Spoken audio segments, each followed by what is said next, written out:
This is The Random Show, episode 475. I am Tim Ferriss. And I'm Kevin Rose. Welcome to the show. It's been a long time since we've gotten together. Ages. It was like last year, I think, or something. It's been ice ages. It's been a long time. Have you launched your book? Yeah, you launched your book, For Our Body. Yeah, the last one. Okay. And now, here we are, come full circle. A lot has changed, Mr. Rose. That's right. A lot has changed, actually. Some very important news right off the bat. Thinking about writing a book. You are. It's going to be called The 4 Hour Kevin. And that's because I discovered today that I have bigger biceps than Mr. Ferriss. We discovered that today. Thanks in part to my sage wisdom that I impart on a daily basis, because Kevin asks me he calls me every 4 days or so, like clockwork. Dude, how do I get huge and ripped, man? I've got a new program. I honestly called him like an hour before I got here. I was like, oh yeah, I'm going to see you in an hour. Okay, bye. But thank you very much, because the results are coming in, and the results are solid. No, I'm just kidding. The gun show. Is your tattoo, is the Chinese T-Man getting fat? Are you getting stretch marks? No, he's looking good. He's fine. All right, good. But yeah, no, seriously though, thanks for the advice. And the book's selling well? Yeah, 4 Hour Body's still killing it. 4 Hour Work Week's back on the New York Times. And this week, in the next less than 7 days, wrapping up the new book, which is going to be... saying that. Dude, you've been saying that No, for like I know. 4 It's been the never-ending story. Well, here's the reason. How big is it? Is that it? This is a mock-up. So it started off, this was supposed to be a 250-page book, but Dude, you know me. You should start encyclopedias after this. This is a mock-up. This is called a bulk dummy, and this is actually what the book will look like. This is all, of course, just... It's actually an empty book. It's actually an empty book with an index card taped to the front. But this is 672 pages. And that's the size of the book. This is the size of the book. Let me see that. So where's your last book? How many pages was your last book? 592. So, I mean, you're growing by, what, 100 pages every book? Yeah, I've got to stop this. Yeah, this is just ridiculous. But this is going to be... What's in it? Well, so the actual font will, of course, be different. But the 4 Hour Chef... 4 Hour Chef is the book I've wanted to write since before I graduated from college about learning. So this is a guide to acquiring any skill and becoming world-class in 6 months or less, whether that is languages, whether that is looking at things like chess, swimming, basketball, golf, and cooking. So it's the 4 Hour Chef of life. Correct. Not just like cooking. Right. So it's kind of like Zen and the Art of Motorcycle Maintenance, in the sense that Zen and the Art of Motorcycle Maintenance is about Zen, but they use motorcycles as a metaphor for explaining all of it. And an insane guy that wants to kill his child. And an insane guy. Right. So I'm the insane guy. Okay. But I'm using cooking because it's kicked my ass so many times in the past, and my journey of learning how to cook as a way to explain how to learn anything. Mm-hmm. And that's effectively it. Are you happy with it? I'm super happy with it. This book was by far the most difficult one to write. Are you done after this? Or are you like, I'm booked out? No, I'm done. Like, it's off to the printer. Right, but are you going to write another book after this? Or are you just going to take some time If I do, it should be Scratch and Sniff or a children's book or something like that. Scratch and Sniff. Because... Smell Tim Ferriss. Scent of Tim Ferriss. Scent of Tim Ferriss. They take years off my life every time I do one of these things. Yeah. But I'm really happy with it. It's very different from the last couple ones, because this has like 1,500 plus photos, has cut down from like 20,000 that we took, hundreds of illustrations. It's a beautiful book. It's a very, very new type of book for me. Cool. And so you turn that in like a week? Yeah, and November 20th. What's the cycle look like? Is when it comes out. Is when it comes out. Yeah, November 20th. That's it's a quick super turnaround. fast. It's super fast, and should be fun. I mean, spent time all over the planet with a lot of the best people in everything, including cooking. So whether it was, Tokyo, as you know, we can talk about that. India, Chicago, New York, SF. Those are kind of the 3 U.S. cities I spent the most time in. But you have even bigger news. Speaking of Japan. Yes. I got engaged. Yeah. Got engaged. That's family man. Well, I mean, it's crazy. I was out in Japan. It was the Cherry Blossom Festival. There was love was in the air, and popped the question. Yeah. It was pretty awesome. It was really cool. It was a beautiful time to be out there, and Daria and I have been dating for a while now, and I have a dog, and it's getting all grown up. It's awesome, dude. I'm stoked. You even have married next year. You even have an adult job now too. Yes. You're Yes. like- Oh, dude. Speaking of like getting engaged, I went online and I was looking at domains, and for some reason, I was like, I wonder if anyone snagged like Daria Rose, and I went on there. Some fucking squatter grabbed that shit, and I emailed him, and like I think he's gonna want like $5,000 now. I'll Dude? I'll sell for $4,500. It's yours. Somebody did this. Somebody I know. Somebody's messing with me. It's got to be someone who knows you. Well, I mean, I think I like Instagram, like, hey, I'm engaged. And someone's like, what's this fiance's name? And like grabbing all the domain names. Probably have all my like fake kid names at this point. I wonder if someone has like toasterrose.com or something, my dog's name. Maybe. Probably less expensive to get Right. back. Yeah. Although, yeah. So Japan was awesome. Yes, I met you out there Very privileged After the to engagement. be there. Yeah. Oh yeah. And we went to Okinawa with your lady friend. Amazing, amazing trip. My lady friend, and whom I've been dating for more than a year and a half now. Crazy. I know. Natasha. Whoa, you're saying names. Yeah, exactly. She's laughing in the background. Yeah. So, but you came back to not civilization. This is like primitive compared to compared to Japan. But where are you working now? Google Ventures. To lay up. Yeah, so I had this incubator of mobile apps called Milk. And when I say mobile apps, we only actually put one out. That was milking. That was milking. That's what you did driving. That's what you did before all his keynotes. That's true. Yeah. That's how I prep for my keynotes. So yeah, basically we put out one app. It had some decent traction, but not enough to where we really wanted to double down on it. Yeah. And so honestly, unless I have a really big idea that I'm ultra passionate about going after, like I'm not a big fan of just trying to come up with like being forced into an idea. Yeah. And so at the same time, Google came calling and they were like, hey, do you want to come join Google? And we need some design talent, some blah, blah, blah. And so, most of my team went over there and joined Google Plus, and it was cool. I mean, it wasn't a huge win, but it was a win for, all of our investors made money and all that stuff. So it was... High five. Bam. I was one of those guys. You were. And you got advisory shares, so you had a little extra cash I on did, top. a little kicker. That's right. Never got a card or anything, but just kidding. That's why I invite you to dinner. That's right. Yes. Thank you. So I'm excited. I'm a partner there at Google Ventures, so I'm basically doing most of the seed investment. So my sweet spot is anywhere from 100 to 250K, and it's typically I spend the bulk of my time in San Francisco, going around meeting with entrepreneurs, probably meeting 10 to 15 companies a week, and just talking through their ideas and what they're trying to develop. And I'm not one of those crazy index investors that does 20 or 30 deals a year. No. Like I'm more I like you. I mean, we do 10, 12 deals a year. They're ones that you're ultra passionate about. Yeah. There are deals where you're actually going to spend some personal time and resources in actually helping them succeed. Yeah. Which is something that I enjoy doing. I think it's a lot of fun when you sit down with an entrepreneur. You give them 10 ideas and they go back and they build a portion of what you gave them. That's pretty awesome. Or they don't. It depends on, it's up to them. So like I'm forcing them to go build my ideas. But it's awesome. Google Ventures is a pretty cool firm. So this is something I'm sure, at least it was a question that I had when I was first exposed to Google Ventures. This was years ago, but what makes Google Ventures different? Because people are like, well, wait a second. Is it Google and it has to be Google related for them to make an investment? Yeah, see, I thought that at first too, because I took money from Google Ventures when I was at Milk. They invested in our last startup. And when you first hear Google Ventures, most of these companies, like Nokia has a venture arm, most of these big corporations have venture arms, Cisco, Intel, you name it.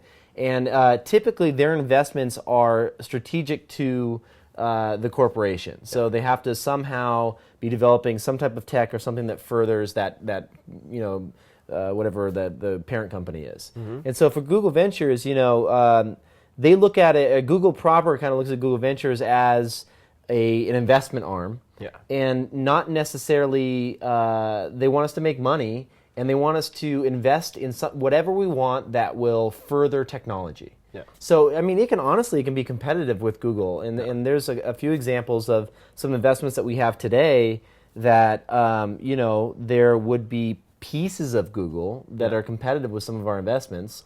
And, there's very much a firewall there. Like, we don't share information back with Google corporate. Yeah. But yet, at the same time, we can leverage a lot of Google's resources. So, if a startup is like, they want to be featured on the Android App Store. Like, I can't guarantee they'll be featured, but you definitely know the person to call and or who to reach out to, and that goes along with SEO or any of the other stuff that we have at Google proper. We can make those introductions. Acai berry ads everywhere. Yes, is that what you're having on your site? Oh, no. So, what are some of the startups that you've been involved with recently that come to mind as exciting? Yeah, so Rally, we both did Rally. Yeah, Rally.org, which is a really cool company that allows you to invest in causes. So it's kind of like, I mean, you know this, but for the audience out there, it's kind of like the way that Kickstarter allows you to say, I think this is a really cool idea. You can say, okay, I want to go and invest in, there's a Little League team down the street that needs new baseball gloves, or certain candidates trying to raise money for donations for their campaign, and so they do a lot of that stuff, and they've done it quite well. I mean, they powered the back end of, I think, Romney's campaign. Yeah, they've done stuff with both candidates. Yeah, with both candidates. I won't even go into politics here, but I live in California. You're strict Ron Paul. I don't know where that sentence was going. Rally is I do like some of Ron Paul's stuff, by the way. Oh, I do too. Long story. Yeah. But yeah, with Rally, what I thought was cool is that they used the battle cry of crowd fundraising to raise their own funds, which I thought was cool. That is awesome. What was it, like 7.9 million through AngelList or something? Right, Which it was the biggest, I think, Series A that had ever been done on AngelList, which was pretty awesome. Which is really, really cool. So I thought it was neat that they walked the walk in that sense. All right, what else? I mean, other stuff, BufferBox is one that I recently did. Are you going to do that as well? In process. Okay. I have a very, very cool founder and spent a bunch of time with him, and so it's we're in the in-between process point at this time. But yeah, I would love to do it, so we'll see if there's space in the round. Yeah, BufferBox was a company that is essentially tackling one of the problems that's gotten under my skin more than any other, which is when you come home after a day of work and you're excited about something that you thought was going to be delivered to your house, only to receive one of those tags on the door that says coming back the next day. Yeah. Glenn hates that. Yeah. And essentially they put these boxes inside of everything from like Walmarts to you name it, and you ship to those boxes. You walk in the Walmart at any time, you put in your code that you get in your email when a box shows up, and the door pops open and there's your box. And so it's at your own convenience when you pick this stuff up, super which is cool. pretty awesome. Yeah, so that was pretty cool. I mean, that was solving a big pain point. Really smart engineers too. Yeah, absolutely. And it's a big issue with the environment even. I mean, something like 60% of all packages fail on first attempt. Yeah. I mean, think about how much extra cost is being baked into the shipping prices and to the gasoline being spent powering around these UPS and FedEx trucks, and so I'm excited about it. Yeah, that's very cool. How about you? Any other investments? Yes, in fact. You have a whole list. Well, I have a few. It's been a while. It's been like 17 years since we did one of these shows. Seriously. There are a couple that I'm excited about, and this is not a complete list, but there's another one that we did together, which is just a kind of a fun project that's turned out to be pretty exciting. I think it was Central Kitchen. Yeah. So my first restaurant. Same here. Yeah, when the guys have just done an amazing job, I think, with setting that up. Salou Maria. Flour and Water. The same guys who did Flour and Water won a bunch of competitions. Which is Flour and Water in San Francisco. For those, it's one of the best pasta freaking. If you ever come to the city and you want some amazing pasta, Flour and Water is the place to go. Check this all out. Fresh. And when I've been to Flour and Water, I've actually gone for the trotters and pig stuff. The pig and feet. veggies and all that. I can't do trotters. No, I don't do trotters much, but the trotters there I can actually eat. Yeah, but when I go to, let's say, eat all the way to the toenail, or like how far do you go down? I just get a plate of toenails. I know you do. But the restaurant's great. It's what I thought was really fascinating about it from an investment standpoint, and just to sort of pay the MBA in restaurants, because now I'm fascinated by this and had been spending so much time at dozens of restaurants with the 4-Hour Chef that I get the chance through this one restaurant group to see not only the Central Kitchen and sort of the fine dining, but the Salou Maria, so the retail side with like the sandwiches and cured meats and things like that, and then also the bar side of things. Right. All wrapped into one. Oh, totally. Which is really, really fun. They are on their shit too. Oh yeah, they're on their game. I've seen restaurants that are like, we kind of have this Excel spreadsheet somewhere of tracking. These guys are like just dialed in and track everything. David has so much finance background. It's a lot of people who end up opening restaurants are not business people, nor do they want to be business people. They're Right. good chefs, and that has its place. You need to have a good product, but if you don't have someone watching the cost and watching the labor and watching everything else, especially in a restaurant where if you get really good ingredients, the margins are not going to be huge. Yep. That you need somebody who's really minding the details. So that's one that I'm really, really fond of because I love to eat, and it's a great place for cheat day too. ClearCard. So I've been a fan of Clear for ages, and ClearCard is... I just used mine for the first time. I Yeah, freaking well, love it. you sent me a text about it. Yeah, What was yeah. it, like 5 minutes or something? Well, you can skip the airport line. You skip the airport line completely, so it's clearme.com, and you go straight through on your own line with a biometrics card. You kind of feel like an asshole. You know, you kind of do, but no more of an asshole than if you had first class. The difference is, if you buy a first class ticket and it's like thousands of dollars more, you know, ClearCard's something like $149 or something for the entire year, and every time I go to SFO, it cuts my wait time down from like an hour to 5 to 10 minutes. I know why I felt like an asshole now. It just came back to me. I was traveling with Daria, and I had the ClearCard. She didn't. Well, and I made her go through the normal line, and I went through the fast one. Yeah. And I'm like, I'm trying it out. What do you expect? That's not a crowd It's kind of a pleaser. dick thing I to did do. that with the lady friend as well. Was not a crowd Mark. pleaser. Yeah, Mark. Yeah. You should. So you need to. They also have like a family and friends thing you can sign people up for, but they've been expanding really quickly. So I'm super psyched about Clear. Yeah. And I think it can only end up, select airports, though, right? They're only like 5 airports. yeah, something 4 or like that. 5 airports. SF. They have some Colorado airports, Florida. I think I'm getting this right, and a few others, but they're expanding really quickly. Yeah, I mean, if you do a lot of traveling and they're in one of your airports, it's Oh worth yeah, it. and I mean, I cannot wait until they're eventually in all the New York City airports because then I'm set. Can you give out a discount code to our fans watching? I'll tell you what. Let me check on that. No, if there and- is a discount code, it'll be showing up at the bottom of the screen right now. Yes. If he doesn't have the poll, then there's going to be... Yeah, let me see what I can dig up and look at the text below the post, and I'll try to find something for you guys. That's when you would have addressed this. That's when I do the direct.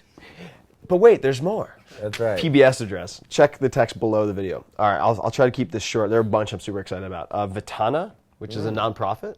It's actually, and I don't work with that many nonprofits. Donors to Choose is kind of the one that I spent the most time with. But Vitana is kicking ass. There's some really exciting announcements coming. They're kind of like Kiva.org for education. So you're giving people microloans in other countries, developing countries, to finish their educations so they can get better jobs and actually be problem solvers as opposed to like people relying on the state welfare and things like that, which is really, really cool. That's pretty cool. And they just had their first $1 million month, so congratulations, guys. That's huge. Lyft is another one that I'm involved with, which was, I don't know if you know Lyft. It's an app that was incubated by Obvious. So Oh, you're talking about I played with the beta for of Lyft. changing habits. It's tough because there's 2 apps called Lyft. There's That's the Changing right, Habitat, that's and right, there's that's the right. car sharing service Yeah, called Lyft. so this is not the car. It's not sharing. LYFT, it's No, it's not. LIFT. It's spelled correctly, yeah, LIFT. Okay. And it was incubated by the guys at Obvious, i.e. the better known people are Ev and Biz from Twitter, and it's for behavioral modification. So I geeked out with Tony, the CEO, over wine one night talking about behavioral modification. And this is how Silicon Valley works. So people ask, well, what about Silicon Valley? What about Boston? What about that? And there's some amazing tech scenes all over the world. But the difference is, I was chatting with Tony on the phone, and he was like, yeah, well, let's meet up someday. Let's figure out a time to meet and talk. And I was like, well, where are you? And it was like 9 p.m., right? And I'm walking around doing editing, or headed to do editing. I'm like, well, where are you? He's like, Mission. I'm like, we're in the Mission. And then it turned out that he was like 5 blocks away. And I'm like, well, let's meet at this restaurant and have some wine and grab some Italian food and hash it out. Nice. And we like jammed for 3 hours. Yeah, that is nice. That happens a lot. That happens all the time. Yeah. And so Lyft is really exciting. I finally started flossing consistently for the first time in my life because of Lyft. Teeth? Yeah, well, my ass. I don't know, dude. And the water pick. I just have to say, I have no Heard good connection to things water about pick. the water pick. My parents got it for me, and I was like, finally started using it. Awesome. Does it just blast the yeah, stuff out? it's like a Yeah, can we get a water pick? We have one. You have exactly. one? So you get one and you just don't even know. Well, I This thing- didn't buy it. This thing You have rocks. one? Yeah. It was a gift. I was Exactly. Just, water pick the shit out of myself. Water pick PIK rules. Okay, last one I'll mention, and then we can keep going. Is Duolingo. This is one I'm super excited about. So Duolingo. I know Duolingo. Yeah, man. I'm so psyched because you know how into languages I am. Yeah. And I have been approached by every company, just about every startup that's done something in language learning. There are a lot of cool companies that are doing a few things interesting, but no one's had kind of the complete package. And Duolingo was started by a few people, but predominantly Luis, who was the guy who created CAPTCHAs. Mm-hmm. So if you don't know... reCaptcha. And reCaptchas. He did both. So CAPTCHAs and reCaptchas, if you sign up for anything or you're filling out a form and it says, what is this word? Type in the word. He created that. And so with a reCaptcha, what that means is you're typing in 2 words. One is just to make sure you're not a machine. The other one is to help basically transcribe scanned books, right? So you're actually doing a service, which is really cool. So with Duolingo, it's all free. You should check it out. You can learn like German, Spanish, I think French, and they're going to be adding more languages. And the feedback loop, all of it is awesome. They've done a great job. So you can actually learn languages by using native materials online, and it does all the pronunciation checking and everything. But as you're learning new languages, you're translating the web. And basically, when you get to a certain point, there will be a time, hopefully, and they're kicking ass, where you get enough people, it's like, okay, we'll translate Wikipedia into Albanian or whatever, and probably not Albanian, into Italian or Spanish or whatever it might be, in like 50 hours. Right. Because we have the numbers. Yeah, I met with those guys, and they were showing me the stats, and yeah, it doesn't take that many people. I was pretty impressed. They're like, we can do Wikipedia in 48 hours with X number of people. I was like, holy crap, that'd be amazing. And not only that, but just the process that they have for helping people to learn languages is absolutely sweet, on point. So all right, well, if you're into it, I'm into it. I don't know anything about those types of companies, so I looked at it and I was like, I should talk to Tim about this, and then we just never chatted about it. Yeah, I'm not sure if the numbers are public, but the number of beta users they had, I wanted to do a blog post on this before it even went public, is more than most companies have when they get acquired. It's insane. Like, awesome. They're pretty cool. Anyway, so that's it. Raccoons. Let's talk about them. So, I came home from a little trip, and I discovered that I had... so I brought my dog upstairs. We got him from a friend who was watching him. Brought my dog upstairs. And all of a sudden, Toaster kind of just gets down and just starts like getting closer to the door and starts growling like crazy. Like just... and it's like getting pissed off. Yeah. And it's like, what do you see? And there was nothing there. This is your 90-pound pit bull, right? Yeah, right. This is my 30-pound, 23-pound mini Labradoodle. And so he's mostly lab, so it's manly. More lab than doodle. Totally hater. So, I'm not a hater. We should insert here, picture of Toaster with he does not creepy like puppet rider harness. He does not like you. You put harnesses on him. You take his back legs and you make him walk. I make him moonwalk. But here's the thing. It's awkward. And then you say, why does Toaster like Tim so much? No, he doesn't. He loves me. No, he does not. He totally does. Anyway, continue. Okay, so... he's growling. So he's growling, and I'm like, what the hell? And then some of the stuff is kind of knocked over in the house. Oh. And there's raccoon paw prints everywhere in the house. Is your floor just covered in baby powder or what? No, it was just like dirt from the outside. Oh, okay. But it's weird because like none of the motion sensors got them. Like they're so small, they stay close to the ground, and so like alarms can't get them. And it's just like ninja raccoons, totally. And so so whatever. Toaster's pissed off. We go to bed, and they come back. Yeah. They're like want more. And Toaster was walking downstairs. Like he likes to sleep downstairs at night sometimes. Yeah. So he's just like tired, not doing anything. Walks downstairs, discovers them in the house, and it sounds like somebody's like attacking him. He's like just like freaking out. There's claw marks now in my floor from where the raccoons are like, as they're like taking off. It's like, I don't know what to do, man. Like, I got my gun, but I'm not going to go like shoot the raccoons in my house. I wouldn't recommend that. Dude, you need Seems a little bit aggressive. You need to protect Toaster, man. Raccoons kill big dogs. You know what? I have the stun gun. I have, you heard me, right? You need to get him some Nightmare on Elm Street Freddy Krueger claws or something, because raccoons will toast Toaster. I know they will. If they did, I'd go raccoon hunting. Go on a raccoon rampage? Seriously. So I saw, the only reason I ended up learning about the raccoons is I saw an evidence photo that I think maybe was it you or Daria? put up of the tea attack, and I don't know. You had your tea treasure trove with like raccoon claw marks in the tea, which just seems aggressive to me because I don't believe that they even wanted the tea. Clearly they did. It's freaking rare, awesome oolong from Taiwan. It's tasty shit. I think that just like a weasel who gets into the chicken coop and like kills all the chickens and doesn't eat them, I think they were just like, you know what? We're just I don't like this guy. I'm just gonna fuck this place up. I'm just glad they didn't piss all over the place because there was no raccoon piss anywhere, so that was good. I know. So where do we go from raccoon piss? So let's talk about our book picks. We haven't talked about books in a while. Ooh, yeah, good idea. Okay. So let me start off first. Glenn, I'm all mic'd up, but would you mind handing me that? Books. That book. Oh, you know what? Freaking Glenn's married. We didn't even mention that. That's happened. Congratulations, Glenn. Glenn Bomb. Thank you. I've been married twice. He got married twice. Nice. Once in Utah, where it's legal to have that many wives. No, I'm just kidding. No, once friends and family, or friends and then family, right? That's right. Yeah, they were both equally as good. Yeah. Yeah. That's awesome. That's a good way to do it, I think. And honeymoon? Not yet done. Although we did go out to Long Island right after. That's So the second honeymoon is what? Well, that wasn't really a honeymoon. That was Trenton, just like New Jersey, I hear. It's lovely this time of year. Long Island was cool. Hey man, I'm from Long Island. I can't knock it. Where were you? East Hampton, Manayunk, Montauk, Montauk. Hanya. Honey Montauk? It's all Montauk? the Honey Montauk, I like. It sounds like a hobbit. So, Glenn, let's talk some real talk here for a second now. So you have the 4-hour body. In it, you talk about some sexual shit. I do.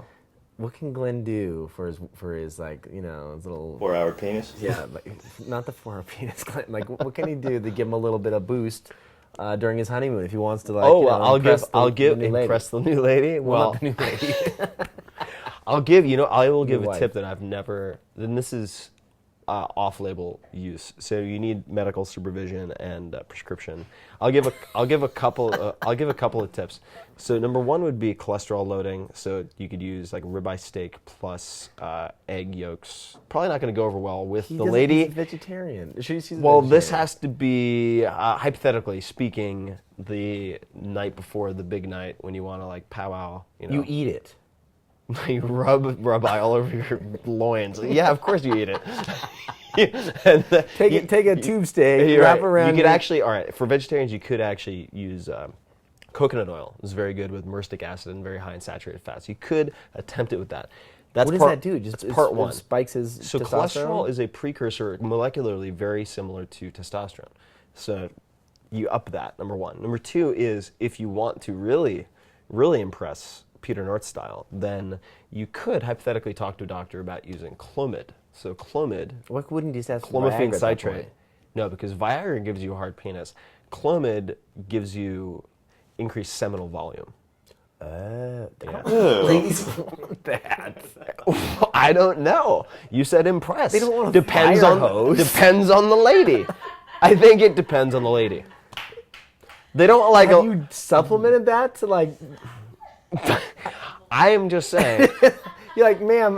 Before we get started, full hose or half hose? Like, Well, they well, they don't want like an eyedropper either. Well, that's a problem. What if you fill the condom up and then it comes out the sides of the Like a friggin' water balloon. It's just like. all of a sudden she's pregnant.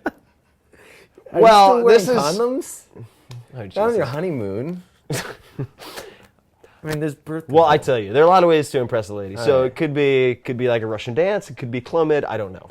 All right. But those are a few options. So So Murdoch is, I've heard another, Murdoch. Burdock. Oh, I think you're like Murdoch Rupert Murdoch.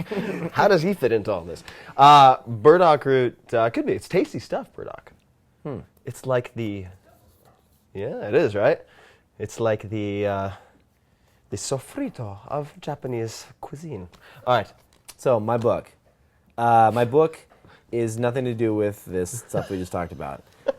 Essentially, so here's the latest deal. I have discovered a new sage of our time. Oh boy. Someone that I believe is enlightened and that we just didn't know it.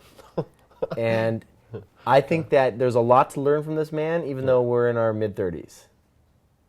This is quite a lead up. Mr. Rogers. Ah, okay. Now I see where this is going. So I watched some of his videos online. I watched a couple today, and the guy is just like, if you pay attention to the little details of the things that he's saying, the dude's clearly enlightened. Like he's like a Buddha of our time. Okay. And so I picked up this book, The World According to Mr. Rogers, and I may have mentioned this on Dignation or something on one of these shows at one point, but I'll read you a couple quotes. I've earmarked some of my favorites. Let's see here. Seriously though, have you ever watched him speak like publicly or anything like that? It's amazing. I watched his show when I was a kid. Not him as like with the little puppets and whatnot, but like more like him. When he spoke in Congress, did you see that? No. Oh, I'll send you some videos. Is Mr. Rogers his real name? Fred Rogers. Yeah. Oh, okay. So can we play that Congress video at the end of the show? You bet. Yeah, it's a public domain. Listen to this quote. How many times have you noticed that it's the little quiet moments in the midst of life that give you the rest extra special meaning? Interesting. That is interesting. Okay, hold on. Too long for a fortune cookie. Too long for...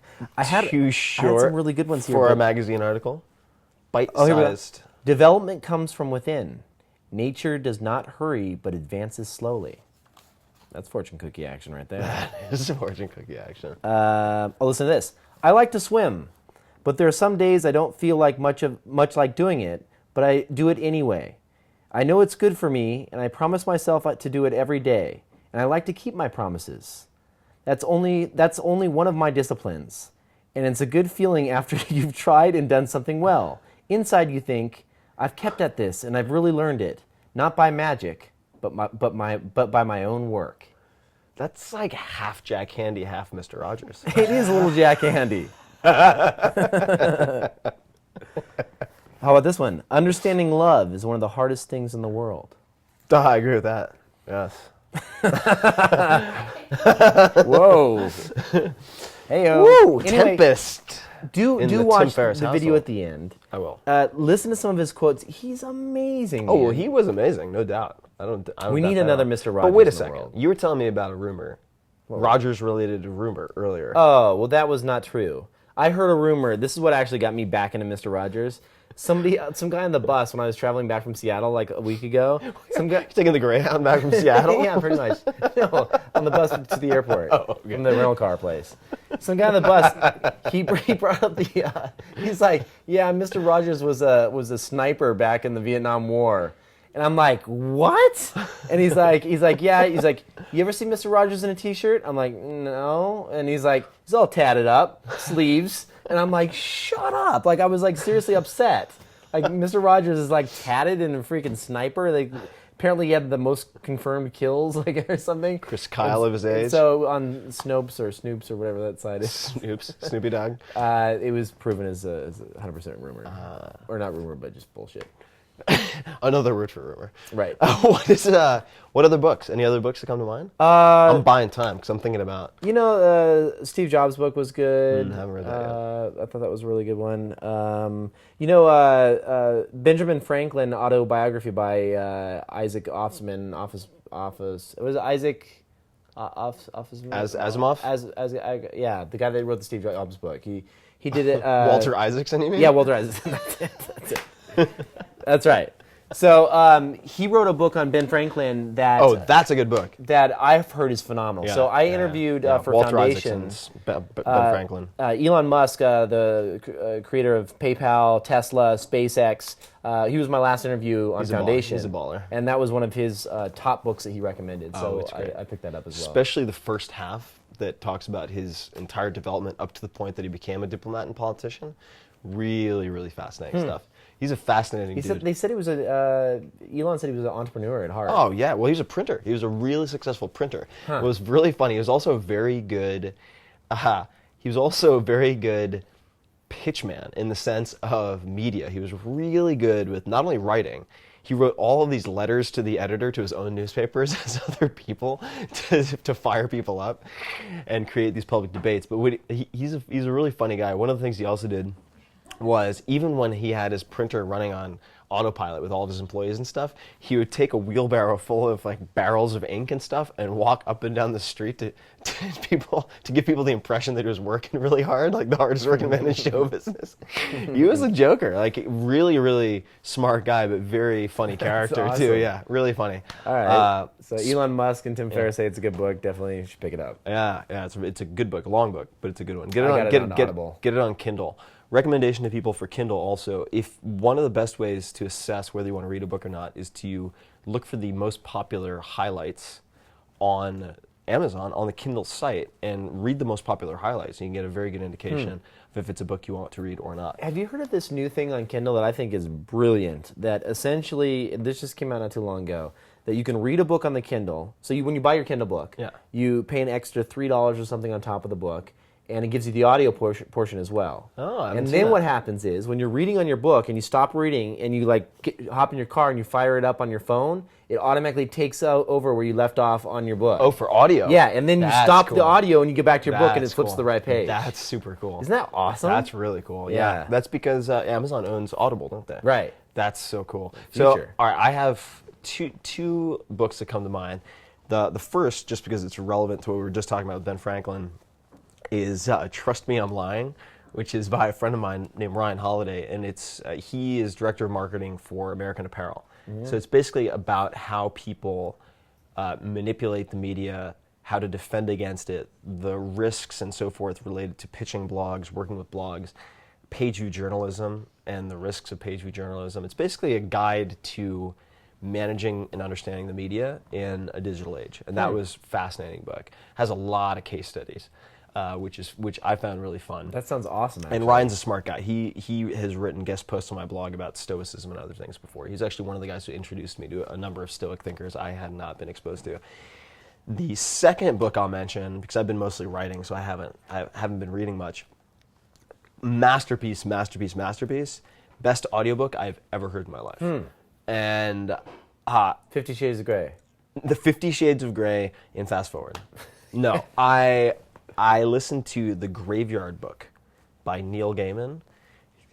So unbelievably good, you will not believe it. It's so good. All right. And The Graveyard Book, That's a pretty strong recommendation. It's a strong recommendation. The best audiobook you've ever listened to? bar none, and it's read by the author himself. He is so good. Bar none. Bar none, easy. What does that not mean even? Bar none is a fancy way of saying definitely. Yeah, without exception. What's the origin of this? Like Bar, Is like there's barring no drinks? barring no exceptions. barring no exception. Gotcha. Like no holds barred. Gotcha. And prior to that being my favorite audiobook was another book of his called The Nancy Boys, read by a different performer, and they're both amazing. But the Graveyard Book is absolutely worth listening All right. to. I'm So in. If you're it's saying it's the best book you've ever listened to, best I'm audiobook I've ever listened to, yeah, it's outstanding. cool. So those would be my two Like picks. the Hardy Boys? No, The Graveyard Book, I don't want to give away the story all too much, but it is about a flesh and blood live boy who is raised in a graveyard by the spirits of the graveyard. It's so good. Yeah. As soon as I finished it, I had like this intense sadness that it was over, and literally on the plane when I finished it, I was tempted to start listening to the whole thing again. Yeah. How does it end? I'm not going to say that. Yeah, outstanding book. Cool. Outstanding. So, All right, Glenn, do you have anything to add? Yeah. Any books or anything? any other, any hobbies, new obsessions you guys have picked up? I picked up the new Kindle, the new white paper one. Oh. It's like $100. It's seen that. beautiful. It looks awesome. I haven't got it yet in the mail, but it looks Cool. amazing on the site. Explain it. I don't even know. It's a new e-ink technology, so it essentially turns the Kindle into like just beautiful white paper. You know how there was always kind of this weird kind of like the gray funky sheen. gray. It's like a better resolution now. Yeah. So I actually just got a new Kindle, the 3G Touch, smaller body on it, and I also have the unreleased one, no, the Kindle HD. No. This is actually an older version because Like the Fire. I had like the Model T of Kindles, so I'm working my way up. Yeah, I have the Fire, which I use for quite a lot, and then I also have the 3G Touch, which I like. Oh, the Touch. Okay, Because yeah, if I'm going to be doing a lot of traveling, Yeah. the battery life is that's what I'm talking really about. good with They're- the e-ink. You know they dropped their price on the Kindle. Like the basic Kindle now is like $50. That's awesome. That's amazing. So cool. Finally, we're there. Like I remember when they first came out, everyone's like, "No one's gonna buy it till it's $50," and like now it's $50. Now we're here. And people are gonna be like, "No one's gonna buy it until it's $15." Right? 10 years from now, we'll be like, "Yeah, we're here again." Any other weird hobbies? New stuff? Nothing crazy. I mean, just getting ready for the wedding. Nothing other than that, really. Cool. I started smoking some meats again. I got the new digital Bradley smoker. Type in Bradley smoker in Amazon. Yeah. I love it, dude. So it's the thing about smoking meats, and I've done some smoking in the past and smoking growing up. And in college days, no, but seriously, like it's really difficult to control the temperature. Lots of smoking sausage, and there's a lot of complexity that goes into smoking that you wouldn't think of normally. And this is a digital control, so you go in and you can say, I want this to smoke for 3 hours, and I want to smoke at this temperature. Yeah. And then you just shut the door and you load the chips. They're all pressed chips, no glues or anything like that. They just break up the wood and they press it into chips, and it just pushes these little biscuits in that get smoked, and it makes perfect food. Like it's unbelievable. What type of chips do you use? So they have all different types of chips, everything from like cherry wood to hickory to they even have I buy the old Jim Beam barrels. So they bought Jim Beam barrels. Yeah. So you have like that whiskey aged, oaky whiskey flavor, and they're used barrels. Yeah. And they break them all up and put them into compressed bricks, and you get that flavor infused. Yeah. So like I took some pork chops and you brine them for 24 hours in like a salt mix. And then smoke them for freaking 4 hours, and you have amazing chops at like a low temperature. Cool. Yeah, it's awesome. Well, we'll do more food stuff. Once the book comes out. Yeah, dude, let's make sure this happens again in like the next month or so. Now that you're really yeah. I'm getting into. This is just be a teaser. I'm getting into archery. That's my new thing. Dude, I am freaking awesome at archery. Wait a minute. Oh, no. That was marksmanship when I kicked your ass in Japan. What? Do you remember? No. Yes, at the festival when you're like, yeah, what's up, bitch? My God. Let's go. Dude, no. It was marksmanship and darts. No. I thrashed you at both. Carnival like thing where they're like, use the BB gun to knock over the can. And he's like, ding, knocks over a can. He's like, I'm so much better than you. Let's go out and shoot some real guns. Okay. Deal. High five. I saw the new Borat film, the one. The Dictator. Dictator. I haven't seen it. Was it good? I mean, it's good. Like you kind of have to be like in the mood. Yeah. And if you're in like a punchy mood, shit is really funny. If you've had 2 or 3 glasses on an airplane, that's probably where you saw it. Oh yeah, exactly. I do. I love watching movies on an airplane with a few glasses of wine. It's like the best thing ever. Kevin doesn't fly well.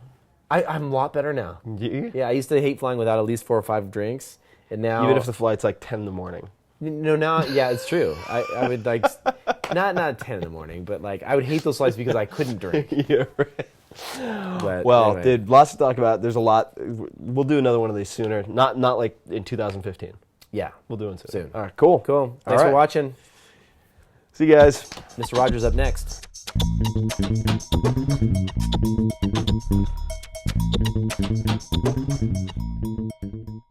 The U.S. Senate held hearings about funding for the newly formed Corporation for Public Broadcasting. A $20 million grant proposed by former President Lyndon Johnson was in jeopardy. President Richard Nixon wanted that amount cut in half. The hearings were chaired by Senator John Pastore. All right, Rogers, you got the floor.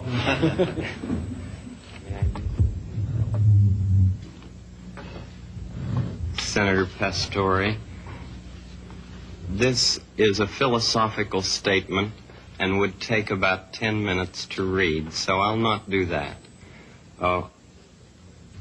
One of the first things that a child learns in a healthy family is trust, and I trust what you have said that you will read this. It's very important to me. I care deeply about children. My first children... Will it make you happy if you read it? I'd just like to talk about it, if it's all right. Sir. Okay. My first children's program was on WQED 15 years ago, and its budget was $30. Now, with the help of the Sears Roebuck Foundation and National Educational Television, as well as all of the affiliated stations, each station pays to show our program. It's a unique kind of funding in educational television. With this help, now our program has a budget of $6,000. It may sound like quite a difference, but $6,000 pays for less than 2 minutes of cartoons. 2 minutes of animated, what I sometimes say, bombardment. I'm very much concerned, as I know you are, about what's being delivered to our children in this country. And I've worked in the field of child development for 6 years now, trying to understand the inner needs of children. We deal with such things as the inner drama of childhood. We don't have to bop somebody over the head to make him, to make drama on the screen. We deal with such things as getting a haircut, or the feelings about brothers and sisters, and the kind of anger that arises in simple family situations. And we speak to it constructively. How long a program is it? It's a half hour every day. Most channels schedule it in the noontime as well as in the evening. WETA here has scheduled it in the late afternoon. Could we get a copy of this so that we can see it? Maybe not today, but I'd like to see the program. I'd like very much for you I'd like to see the program itself, or any one of them, you see. We made 100 programs for EEN, the Eastern Educational Network, and then when the money ran out, people in Boston and Pittsburgh and Chicago all came to the fore and said, we've got to have more of this neighborhood expression of care.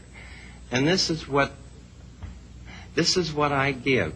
I give an expression of care every day to each child to help him realize that he is unique.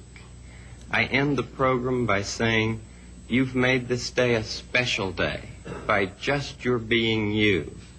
There's no person in the whole world like you, and I like you just the way you are. And I feel that if we in public television can only make it clear that feelings are mentionable and manageable, we will have done a great service for mental health. I think that it's much more dramatic that two men could be working out their feelings of anger. Much more dramatic than showing something of gunfire. I'm constantly concerned about what our children are seeing. And for 15 years I have tried in this country and Canada to present what I feel is a meaningful expression of care. Do you narrate it? I'm the host, yes. And I do all the puppets, and I write all the music, and I write all the scripts. Well, I'm supposed to be a pretty tough guy, and this is the first time I've had goosebumps for the last 2 days. Well, I'm grateful, not only for your goosebumps, but for your interest in our kind of communication. Could I tell you the words of one of the songs which I feel is very important? Yes. This has to do with that good feeling of control, which I feel that children need to know is there. And it starts out, what do you do with the mad that you feel? And that first line came straight from a child. I work with children, doing puppets in very personal communication with small groups. What do you do with the mad that you feel? When you feel so mad you could bite. When the whole wide world seems oh so wrong, and nothing you do seems very right. What do you do? Do you punch a bag? Do you pound some clay or some dough? Do you round up friends for a game of tag or see how fast you go? It's great to be able to stop when you've planned a thing that's wrong and be able to do something else instead and think this song. I can stop when I want to, can stop when I wish, can stop, stop, stop anytime. And what a good feeling to feel like this and know that the feeling is really mine.